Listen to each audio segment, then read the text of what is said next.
पंकज देशमुख के संदिग्ध मौत मामले में सकल मराठा समाज व खामगांव ने की सीआईडी जांच की मांग। जलगांव जामोद निवासी पंकज देशमुख की संदिग्ध मौत की सीआईडी जांच की मांग को लेकर सकल मराठा समाज खामगांव ने मुख्यमंत्री और उप मुख्यमंत्री को ज्ञापन भेजा है। यह ज्ञापन एसडीओ के माध्यम से मुख्यमंत्री देवेंद्र फडणवीस, उप मुख्यमंत्री एकनाथ शिंदे, उप मुख्यमंत्री अजित पवार, जिला कलेक्टर और पुलिस अधीक्षक बुल्ढाणा को प्रेषित किया गया। ज्ञापन में उल्लेख किया गया है कि 3 मई 2025 को पंकज देशमुख का शव उनके ही खेत में एक छोटे पेड़ से लटका मिला था, लेकिन उनके शरीर पर चोटों के गंभीर निशान थे, जैसे पैर जमीन पर टिके थे, कानों के पीछे खून, टूटी उंगलियां, जलने के निशान और तलवों में गंभीर घाव। यह स्थिति आत्महत्या नहीं बल्कि संदिग्ध हत्या की ओर इशारा करती है। परिजनों के अनुसार पोस्टमार्टम बिना विश्वास में लिए अकोला ले जाकर किया गया, जिससे संदेह और बढ़ गया है। मृतक की पत्नी लगातार सीआईडी जांच की मांग कर रही है। इस ज्ञापन सौंपने के दौरान सैकड़ों मराठा समाज के प्रतिनिधि उपस्थित रहे, जिनमें किशोर, तेजेंद्र सिंह चौहान, विकास चौहान, स्वप्निल ठाकरे, गिरीश देशमुख, अजय पवार,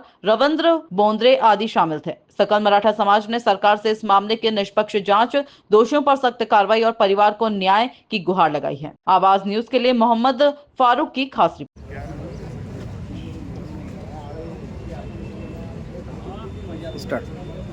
जळगाव जामोद येथील रहिवासी स्वर्गीय पंकज देशमुख आमच्या खामगावकरांचे जावई यांचा 3 मेला त्यांच्या शेतामध्ये मृतदेह लटकलेल्या अवस्थेत आढळून आला।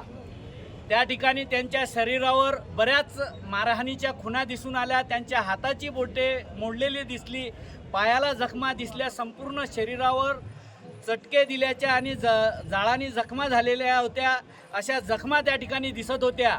एकंदरीत त्यांचा मृत जो शरीर आहे त्याला कुणीतरी मारलं असल्याचं किंवा त्यांचा घातपात झाल्याचा संशय संपूर्ण परिसरातील नागरिकांना होता।